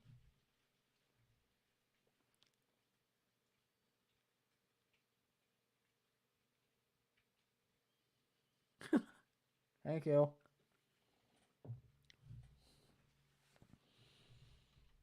Breaking the silence.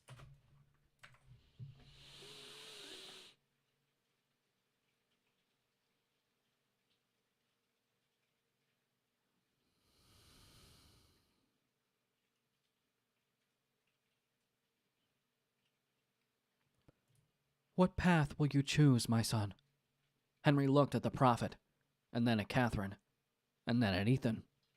All three of them had expectant glares in their eyes as they stared at Henry. Martin, who looked like he already knew the move Henry would make, even though he himself did not know it. Catherine, who looked perturbed. Catherine, who looked perturbed, and Ethan, who pleaded with Henry with his eyes to lay down his weapon.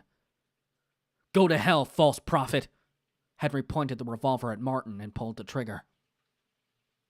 "No!" Was it... I don't know who... No! No! Hold on. No! A voice screamed the moment.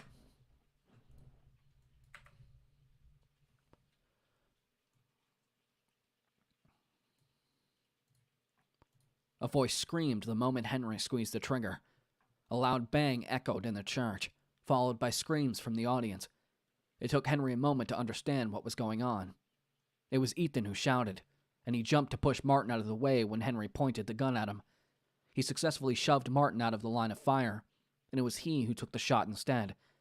Terror and confusion took over Henry when he saw Ethan writhing on the floor. I shot him. The devoted that Henry held around the neck had already forcibly wiggled his way out of his grip, and the others rushed Henry to tackle him. He never stood a chance, and he barely had enough time to pull the hammer on the revolver back before getting pinned on the floor by 3 of the devoted.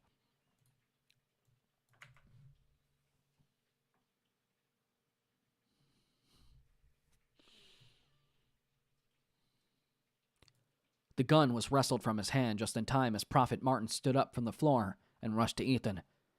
He grabbed him by the hand and helped him up. "Ethan, my son, are you hurt?" Prophet Martin asked for the first time with concern in his tone.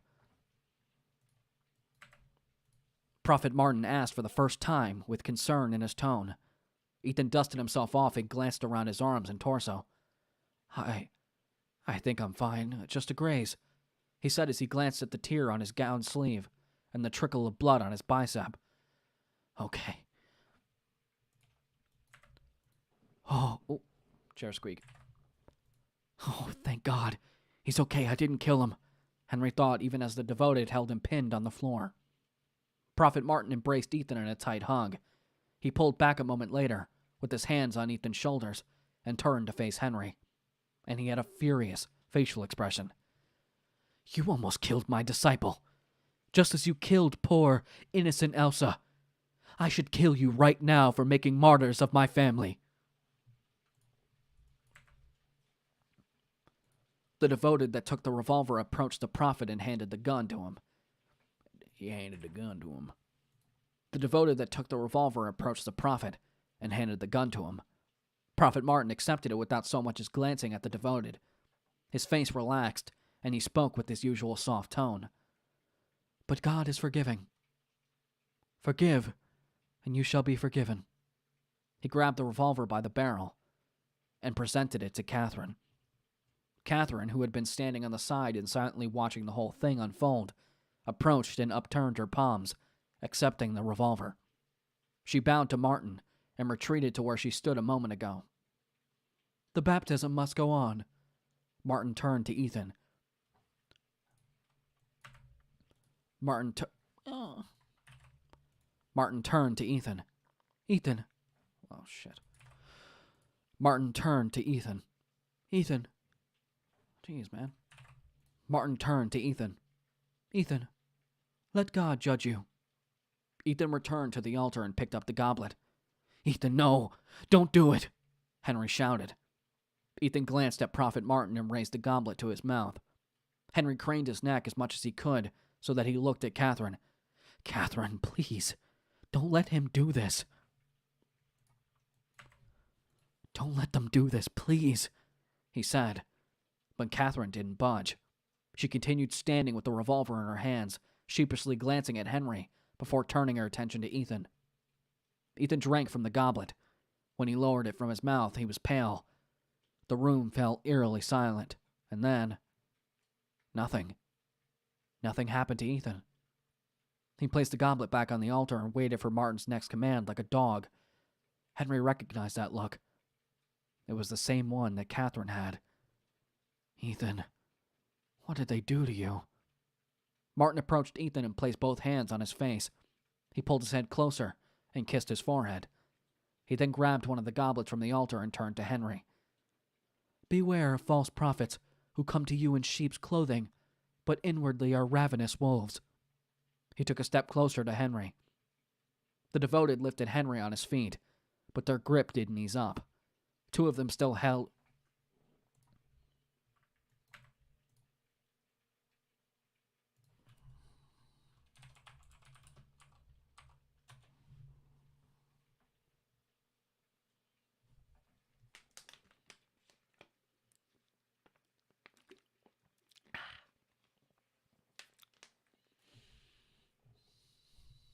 Their grip didn't ease up.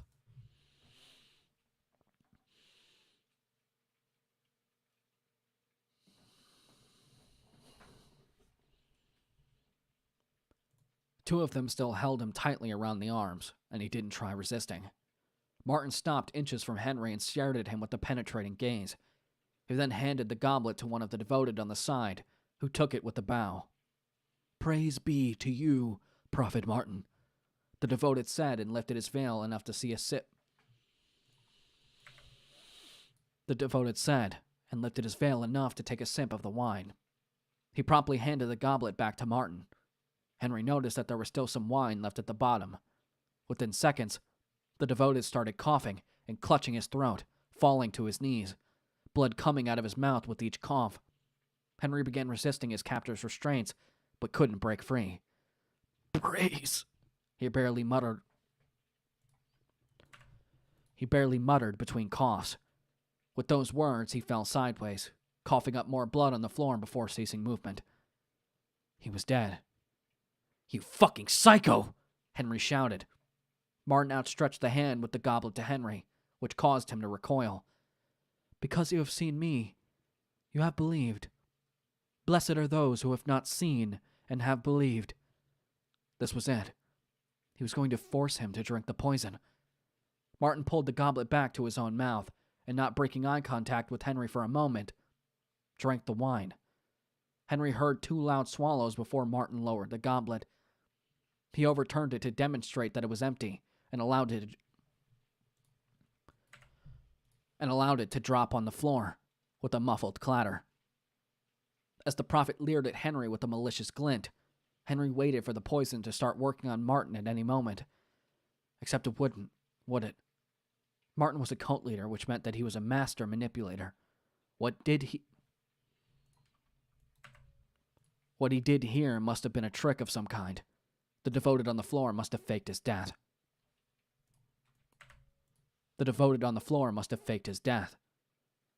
Sensing his skepticism, Martin smirked and said, "You're still unconvinced." He took a step back and raised his hands. He looked up with his eyes closed and inhaled deeply. "For since death came through a man, the resurrection of the dead comes also through a man." He turned to the audience, with his arm still raised. "Fear not," he said softly, almost in a whisper. The sound of an explosion that resounded in the room and knocked Martin sideways almost caused Henry to fall to the floor. It would have, had the devoted not been holding him. First, there was distressed murmurs and screams coming from the audience. Martin was on the floor, dead, his eyes open and a gradually expanding red splotch on his otherwise white shirt. And then everyone looked at the source of the sound. Catherine held the gun pointed at the prophet, smoke billowing up from the tip of the barrel. No one spoke a word for what felt like an eternity. Catherine looked at Henry and smiled. It was the same smile that caused him to fall in love with her. But he saw something else in this one. Something too sentimental. "He is the way, and the truth, and the life," she said. "No one comes to the Father except through him." With that, she placed the barrel of the gun beneath her chin and pulled the hammer back and squeezed the trigger. Henry didn't even have enough time to scream before the bullet went through Catherine's head, sending blood and chunks of her skull flying up in the air. God damn. Sending blood and chunks of her skull flying up in the air. She fell backward like a mannequin that had been pushed off balance and hit the floor with a loud thud, the revolver dropping from her hand. For a moment, there was silence. And then Henry screamed and rushed to Catherine. He was vaguely aware of the absence of the devoted's restraints. As Henry fell to his knees in front of Catherine, he came to realize that there was nothing he can do. Catherine's eyes vacantly stared at the ceiling. She had a large red hole in her chin that looked like it had been drilled through, and one on top of her skull that erupted in the exit wound like a root ripped from the ground. Someone started sobbing in the audience, and the voices soon turned to a cacophony of wailing, crying, weeping, etc. Henry turned around and glanced at Prophet Martin's dead body. "Catherine, why?" Henry asked. He felt numb. He couldn't say that it was pain that enveloped him, but rather curiosity. What would make Catherine do such a thing? What course of events in her life would lead her to take her own life in the name of a false religion? As he watched her lifeless body, he couldn't help but feel sorry for her, for the way she and her parents were misguided, just like Ethan, just like the rest of the community. And then a loud, laborious gasp pealed behind Henry. No, it can't fucking be. Henry stood up and turned around, silently telling himself that this couldn't possibly be happening. But it was. Prophet Martin was in a sitting position, holding a hand on the spot where he had been shot in the chest, panting and wheezing. The members of the community started praising the prophet in synchronicity, chanting the same words over and over, while Martin slowly stood up on wobbly legs with the help of the devoted. Once he was up, he raised his hand to greet the audience, who bellowed even louder in excitement. "Praise the prophet!" they chanted a dozen times over. Henry saw a hole on the back of Martin's suit as well, where the revolver bullet exited. After a while of chanting, the people started settling down. The entire time, Henry stared at Martin wide-eyed, his mind trying to conjure up a logical explanation for what he saw. Martin died. He was sure of it. He saw him get struck. He saw him get struck by the bullet of the revolver. He saw the red splotch forming on his chest. He saw his eyes staring emptily at nothing with a trickle of blood coming from his mouth. So how was this possible? How? Prophet Martin turned to Henry once more and approached him.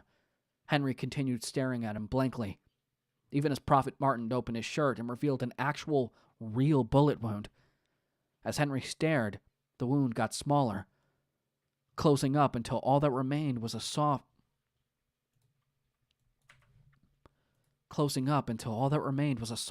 smooth skin, with no evidence that there was ever a bullet wound in the first place. "You hate me," he said. "You blame me for your friends' deaths. You want to kill me?" Martin turned on his heel swiftly and strode to the altar. He picked up a ceremonial dagger that Henry didn't even notice until then, clutching it firmly. He loped towards Henry with menacing steps. He was going to stab him, and yet Henry was so frozen that he couldn't budge a muscle, even in the face of such threat. All he could do was stare at the dagger with the dried bloodstain on its blade. Prophet Martin collided with Henry and grabbed his hand. He shoved the dagger into Henry's palm and closed his fist around the hilt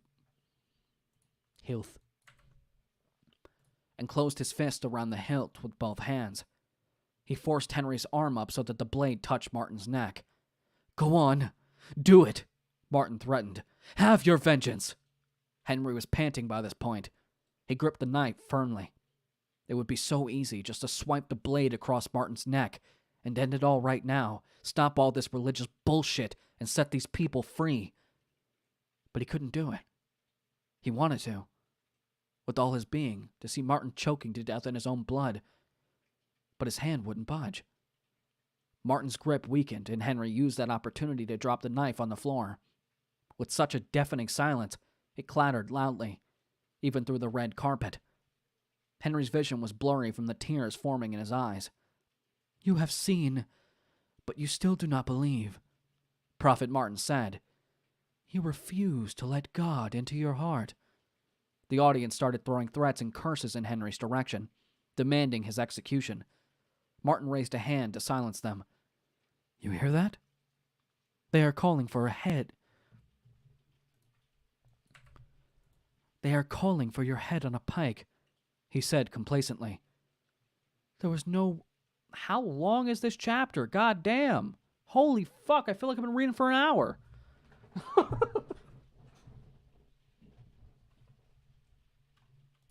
There was no... How long... Complacently. There was no worse sin than seeing the truth and denying it. But you have not seen the truth yet. Your eyes are blind because you have no faith. But I forgive you. God forgives you.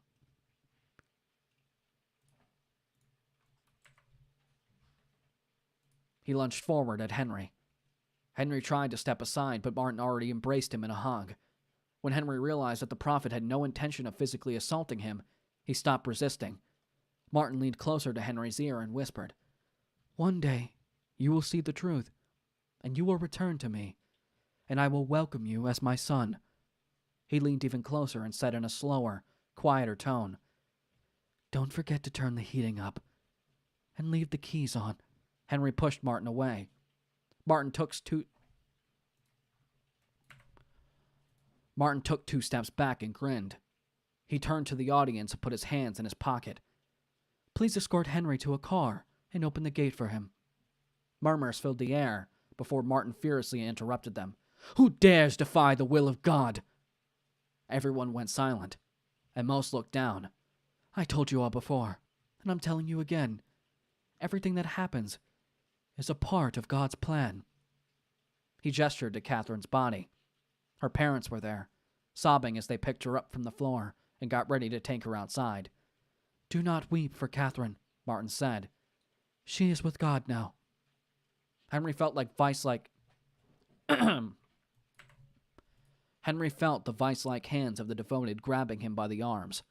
Prophet Martin bent down and picked up the dagger. He leaned closer to Henry and placed the dagger into the back pocket of his jeans. "Keep this safe. You will need it one day," the prophet said. Henry was dragged off the stage before getting a chance to respond to that sentence.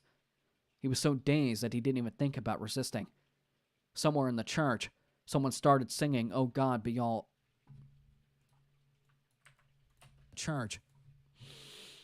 Someone started singing, "Oh God, beyond all praising," while Henry got escorted towards the entrance.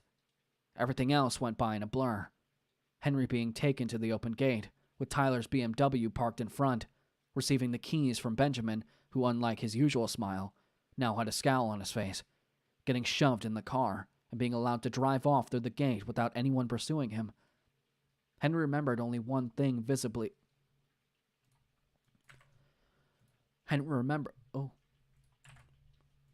remembered only one thing vividly from his exit, staring in the rearview mirror and seeing Ethan among the congregation members, and not being able to differentiate his from the other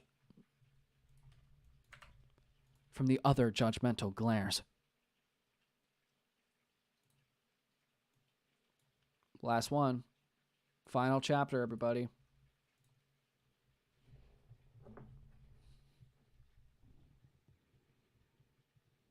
Oh shit. My chime deposit. Nice.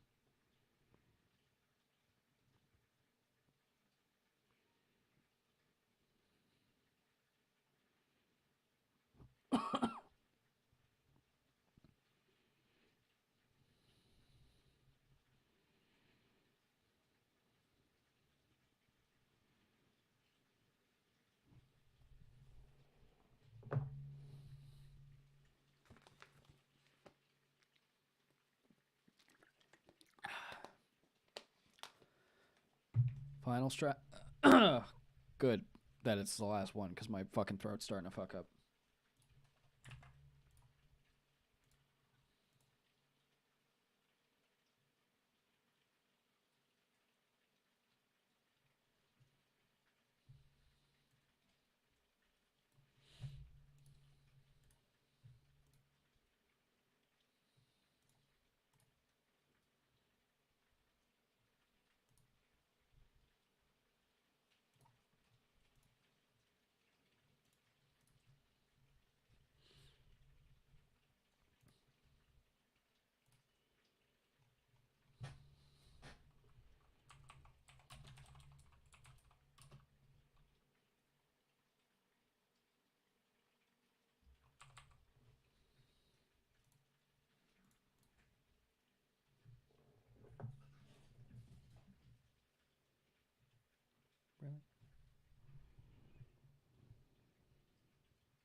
Chapter 34. 4 years have passed since the incidents in Noah's Reach. On his drive back to society, Henry was pulled over for speeding in Henry was pulled over for speeding and subsequently taken into custody for driving Tyler's car and behaving suspiciously.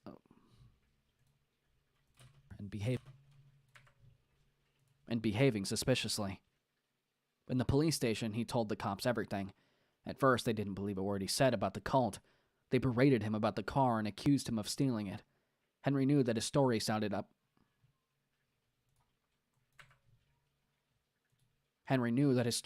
apocryphal, and the cops would need a lot more convincing. He told them everything about Noah's Reach, about Prophet Martin, about the disciples of God, about Catherine and her parents, about the deaths of his friends, about the abuse and torture that took place in the town. Oh my God, come on. Really? The detective who took over the interrogation must have listened to Henry speaking for at least 2 hours. Even mentioning that a sheriff visited Noah's Reach did nothing to convince the detective.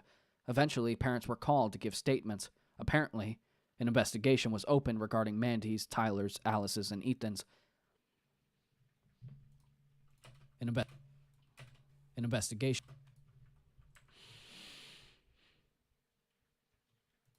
investigation was opened regarding Mandy's, Tyler's, Alice's, and Ethan's, as well as Henry's disappearances. The other parents were inconsolable, especially Mandy's dad. He and the others accused Henry of murder and demanded from the police to arrest him. Henry's parents defended him adamantly, believing every word he said. They must have seen the broken look in his eye. By then, Henry didn't really care what would happen to him.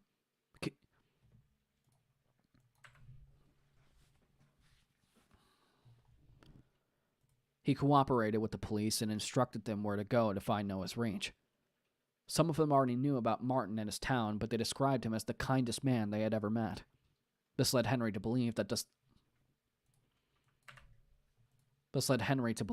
disciples of God had roots everywhere, and that Martin probably had some control over the police as well. Or maybe he really was protected by some power, divine or satanic.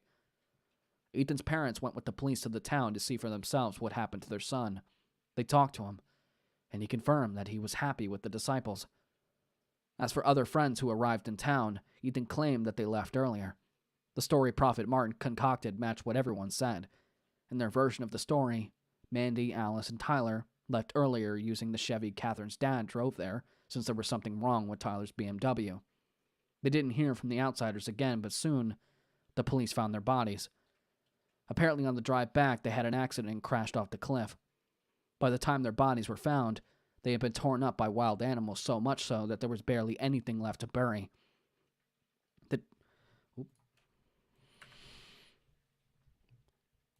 The charges against Henry were dropped due to lack of evidence, and he was released. When he got information about all this, Henry wanted to kill Ethan. How could he betray his friends like that? None of them deserved to die like that. Alice was such a positive person, full of life. She wanted to do and see so many things. Noah's Reach was supposed to be just another stop before her next destination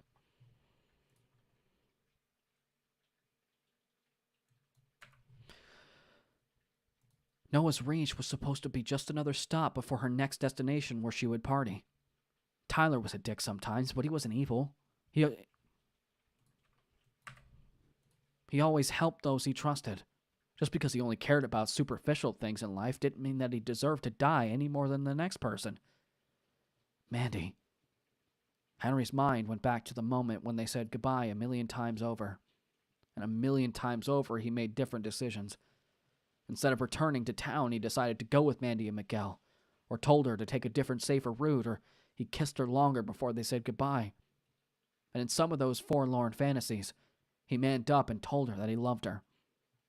Those were the most painful ones.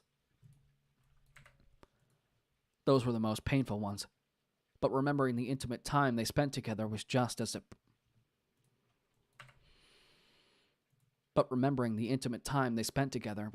depressing.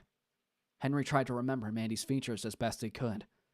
The smile on her face, the smell of her hair, the feeling of their naked bodies pressed against each other. There was a closed casket funeral for Henry's friends who died in Noah's Reach, but Henry didn't attend it. There would have been a lot of judgmental glares and probably insults cast in his direction, and he wouldn't be able to stand that. It would remind him too much of Noah's reach. One thing that Henry wanted to do many times, but never had the courage to go through with, was to talk to Mandy's dad. He couldn't imagine what it was like for him to lose his wife and then his only daughter. By the time Henry decided to actually visit him, the man already committed suicide. Oh, God, that's bad. By the time Henry decided to actually visit him, the man already committed suicide. Henry wasn't the same person after all that happened. Nightmares started plaguing him every night, so vivid that he'd sometimes wake up thinking he was back in Miguel's cabin. He'd often dream of Prophet Martin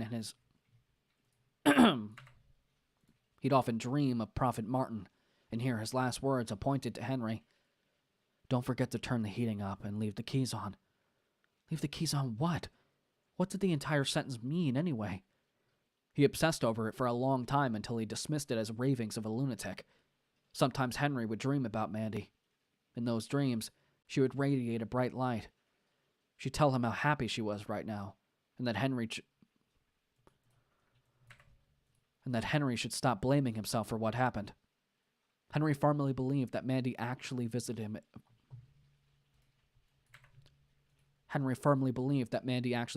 In his dreams. He became obsessed with religious beliefs of the afterlife and started researching them online. Looking up that information was a bevy of rabbit holes, and soon, Henry's online search expanded for the afterlife to various religious communities, including cults. He never looked up anything related to the Disciples of God, and luckily it never popped up on his feed. Until recently. 3 years after the incident, Henry's mom suddenly and unexpectedly died. He was on the phone with her when it happened. He had been living with his parents because he didn't have the mental strength to look for a job. His mom was coming back from work and called Henry to let him know that she would be home in 30 minutes. One moment he was talking to her, and in the next, he heard frantic screams on the street in the background. She died of a heart attack. Her death haunted Henry, but what haunted him more were the last words she had spoke to him. The same words that Prophet Martin uttered to him so many years ago before he was dragged out of town. To the word. Henry was an even bigger wreck after that. If there was a version of Living Zombie... Okay. If there was a version of a living zombie, then it would be him. He was out on a walk one day when something caught his eye in a building. A simple piece of paper taped to the wall. Even from a distance, it immediately caught Henry's attention. When he got closer, he didn't even need to read what the text said. On the paper was a black and white picture of a man in a suit, facing away from the camera. With his arms spread and a book with a cross in his hand, in front of him was an audience of people dressed in white gowns. Henry glanced at the text under. "Ask, and you shall receive. Disciples of God." Henry chuckled at the irony. It was a forced, contrived laugh. He felt his chest tightening and tears forming in his eyes. His legs became wobbly, and he had to hold on to the wall for support. "Hey, you okay?" He heard the voice of a female passerby asking.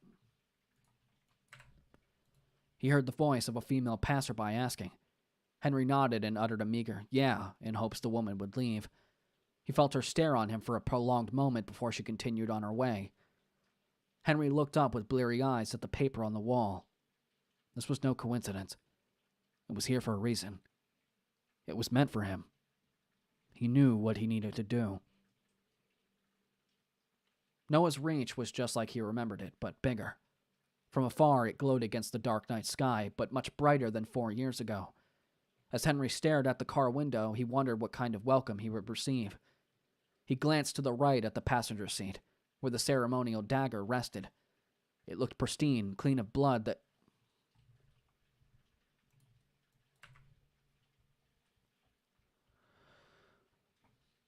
Dagger rested.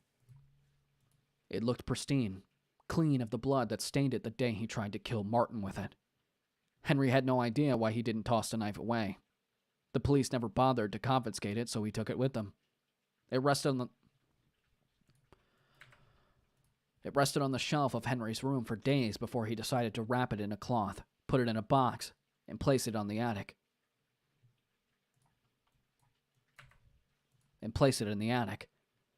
Now that he thought about it, he probably knew all this time that he would be coming back to Noah's Reach.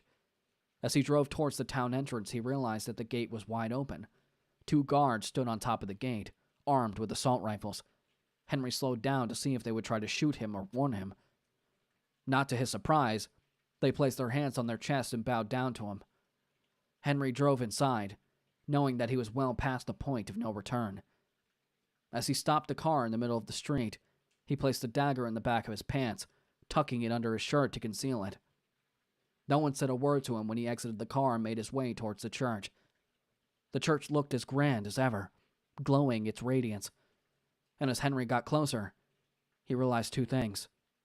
The first one, that the church was being expanded, probably because the disciples got more members joining the community.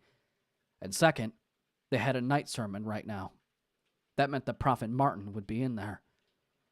Henry walked through the churchyard, glancing at the rainbow-like garden that sprawled from the sides of the broad walkway, and listened to the soothing choir singing that was coming from the church. 2 of the devoted stood on the side of the church doors. When Henry approached them, they bowed down to him and opened the door. The brightly illuminated altar stage at the far end of the aisle greeted Henry, along with the pews filled with the people dressed in red gowns. Some heads turned to face him, but most sang along with the choir. Henry stepped inside just as the choir finished singing Amazing Grace and started O God Beyond All Praising. As Henry walked forward, he was overcome with a familiar feeling. The same feeling of tranquility he had 4 years ago when he first sat in the pews with his friends and heard the same song playing. This time that feeling was more potent, so much that Henry felt tears welling up in his eyes. He blinked them away. He saw Ethan among the choir, singing the divine song. And then, he saw a suited figure racing down the steps of the stage and coming to greet Henry. Prophet Martin looked the same as ever, and he radiated an energy that was as strong as the last time he saw him. As he reached Henry, he put both hands on his shoulders and smiled. He had a glint of joy in his eye. Henry withdrew the dagger from the back of his pants and gripped the handle firmly. With one steady motion, he raised the dagger and presented it to the prophet. Prophet Martin looked down at it and gently accepted it, before looking up at Henry and smiling. "Welcome home, my son," he said.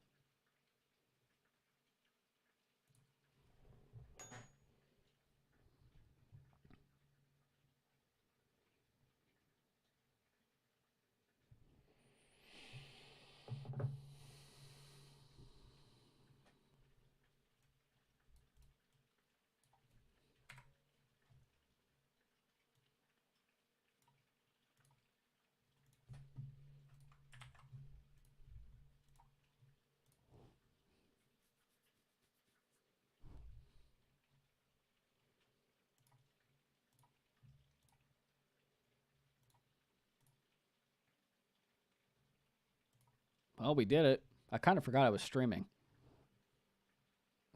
My bad.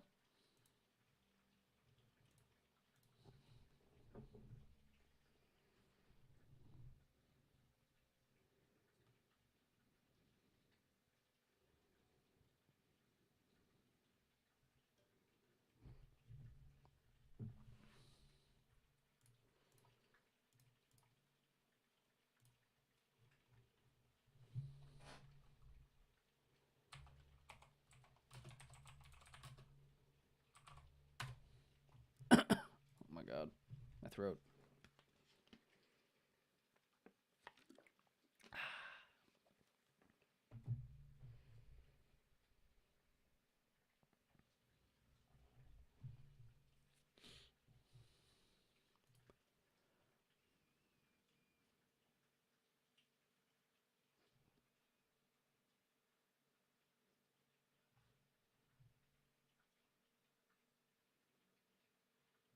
Who's Spencer DeHaley?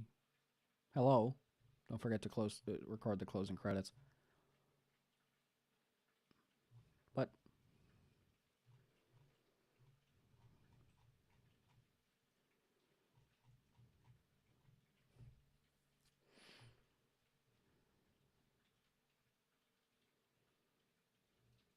yeah, it's done. The end.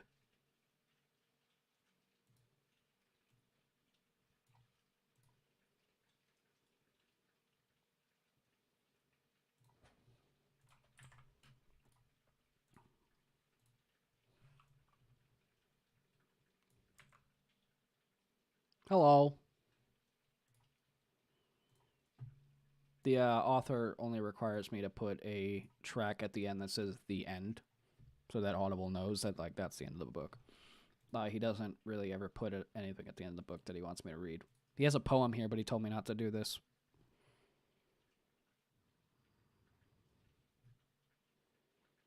What was he trying to tell me to do?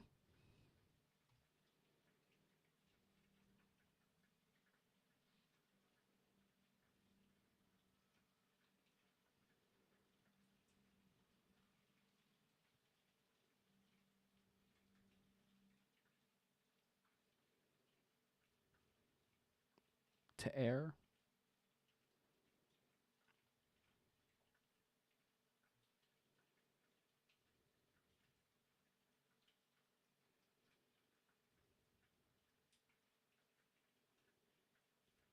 Yeah, but he was saying he was tearing up. There's literally nothing in this part of the book that said he was tearing anything.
All right.